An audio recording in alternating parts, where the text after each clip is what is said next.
Howdy, partners. We come in peace. And welcome to Lost in Movies. I'm Alec Kerr, the film critic for the Conway Daily Sun, once again joined by Tranifer. And this week we are reviewing Cowboys and Aliens. Yeah. Yeah, Jon Favreau's new movie starring Harrison Ford, Daniel Craig, and Olivia Wilde. And with a name like Cowboys and Aliens, you really don't need to explain much, so check out the trailer.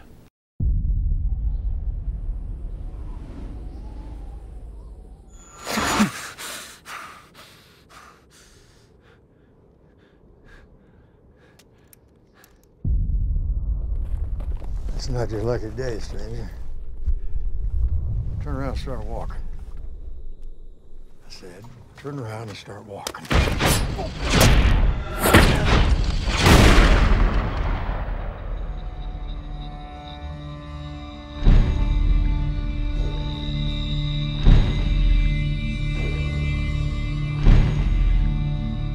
I know you? You don't remember anything. Jake Lonergan, turning you over to the federal marshal.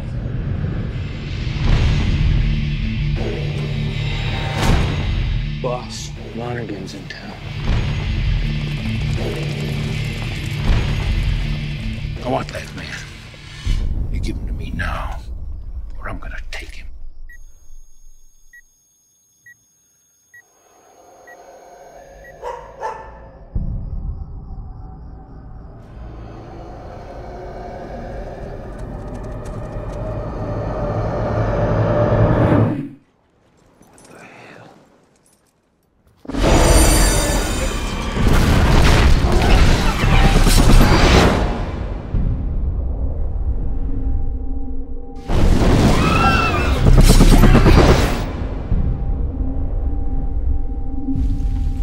Is it demons? Why are you asking me?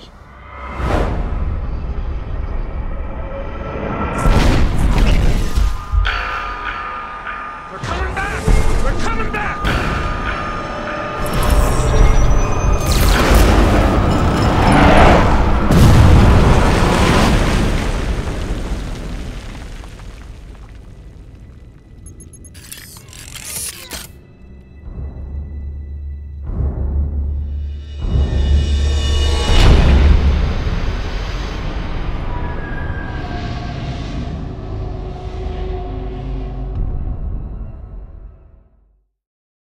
So believe it or not, a movie called Cowboys and Aliens is actually really pretty good. And, you know, I encountered a lot of people just saying, oh, that's so stupid, that's so silly, that's so cockamamie.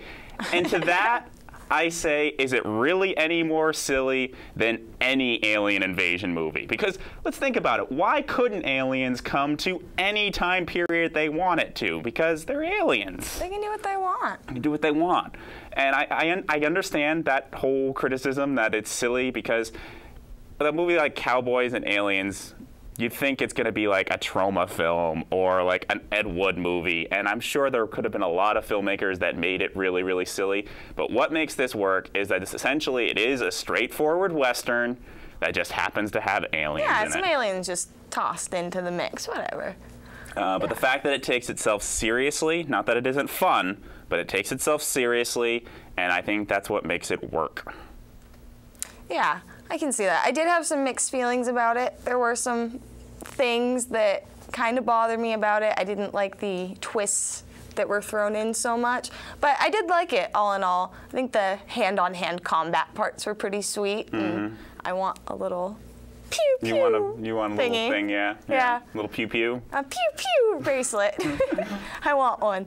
But yeah, I think they did a really good with like having the time period feel too, and the acting in it was way better than you would expect. Exactly. I think that has something to do with Jon Favreau as a director, is that he really respects this kind of material. Same with like Iron Man. Iron Man, a lot of people could have just said, oh, that's just a silly comic book movie. Yeah. But he respected the character, and he grounds his films, even if they're kind of absurd, he grounds them in a certain reality. Yeah, definitely. Yeah, Sam Rockwell. I mean, Sam Rockwell, yeah. He was fantastic, and Harrison Ford just kicked so much bum. Harrison Ford is great, and that's the great thing about this movie. Even in the really small roles, they have amazing actors. And the kid, I don't know if the kid's ever been in anything. He was awesome. He's been in lots of things. He was has? in Little Miss Sunshine. He was in There Will Be Blood. Oh, that kid. Okay. Yeah, he kicks butt also. He was pretty sweet. Yeah, I liked it. You like really get attached to the characters. Yeah. It was pretty good. And yeah, you have like Keith Carradine coming out of nowhere to be the sheriff. Yeah. It's just like, that's perfect, but you know, and Clancy Brown for sci-fi geeks was the Kargan in Highlander. Yeah. He was just like, and I hadn't seen him in a while in anything, and it was kind of out of what he normally plays. He was this really sweet, soft-spoken preacher. Yeah. And I was like, wow, Clancy Brown. He was awesome. You can really act. Why haven't you been acting more? Preacher. Yeah. He was a preacher that didn't mind getting some blood on his hands. Yeah. And he was progressive. He was willing to talk about philosophical things. Yeah, I like there was a really nice dynamic with him and Sam Rockwell. Yeah. And, I liked that. Yeah, he taught Sam Rockwell how to shoot. Yeah. Oh. No. And Dog. Yeah. I like Dog. Dog, yeah. The doggy. Yeah. And then Olivia Wilde. Fantastic. I like her the more I see her and stuff. She's the new geek babe between this and Tron. Yeah. And I'm sure when you're talking about twists, there is a twist involving her character. Yeah. That I'm okay with, but I can see... It worked more towards the end, but at first it was like... Yeah. I see why now, but yeah, at first I was like, really? That's just stupid. Yeah. I wasn't impressed.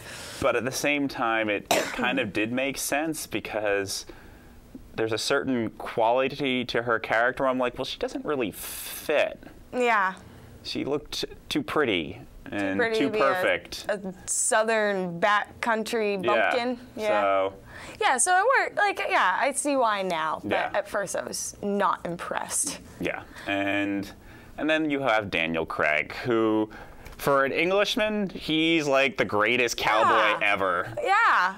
He's like his opening introduction where you just find him in a desert in the middle of nowhere. No memory. Like so many perfect intro to a Western. Of course.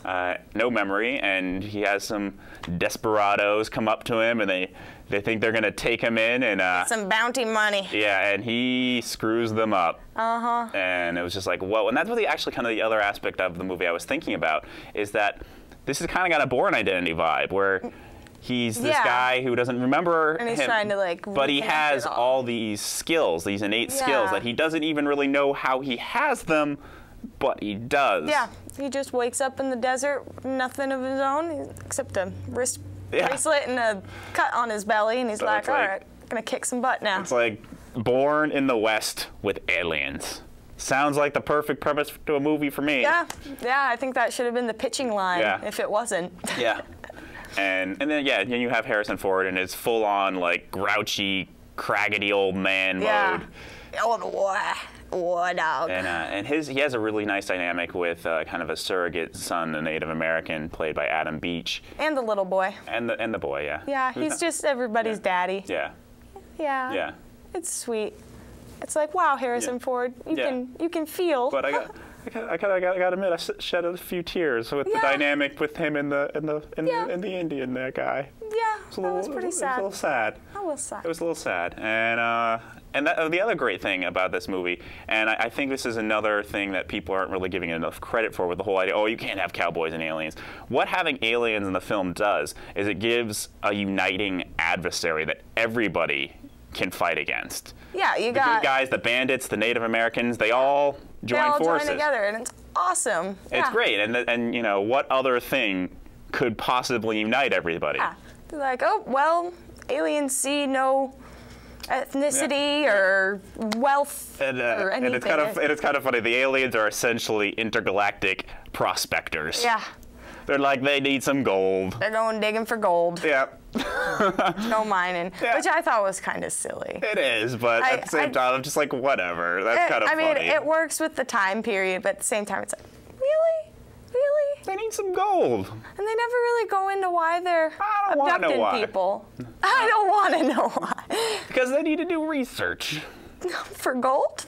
Well, you know, because they just want to, you know, because they're afraid that the humans are going to attack them, and so they need But to... we're parasites to them. Well, they're like the kids that like get magnifying glasses and are like trying to kill bugs. Apparently so. They're like, we're going to dissect these frogs. Yes.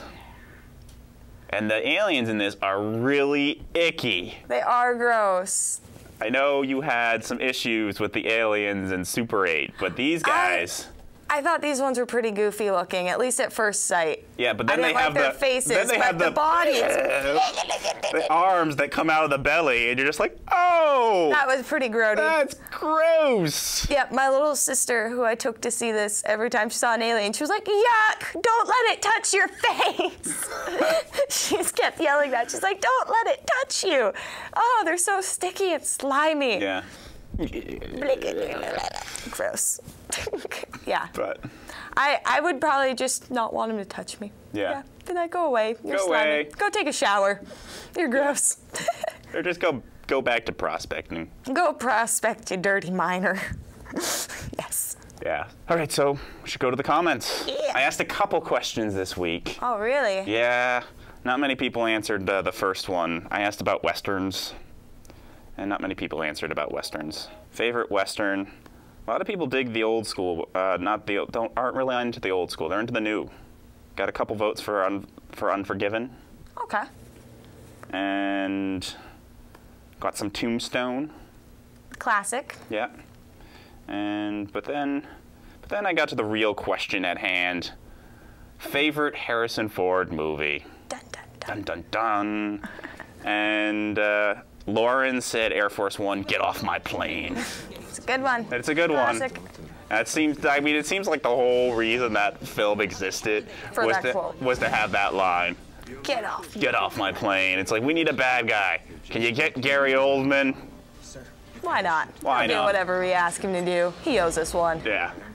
And can we have Harrison Ford punch him and say, get off my plane? We got a movie right there. That's a whole movie. That's a movie. They got that. They just have to, you know, Just gotta extend stretch it out for like 2 hours. Oh, well.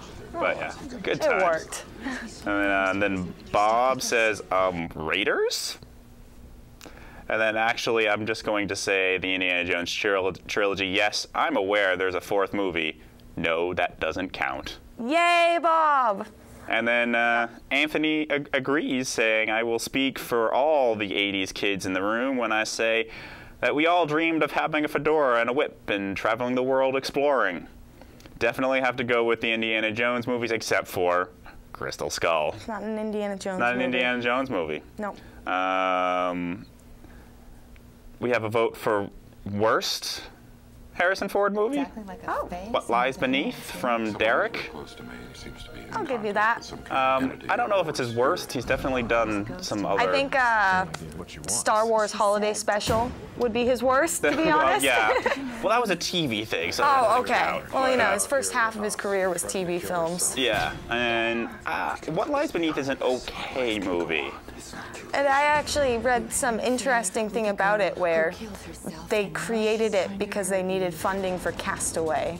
And it was made during a hiatus. Okay, the because that film was a company. Robert Zemeckis film. And they needed the money for it, so they're like, let's make this. It's an okay ghost story, haunted house kind of thing.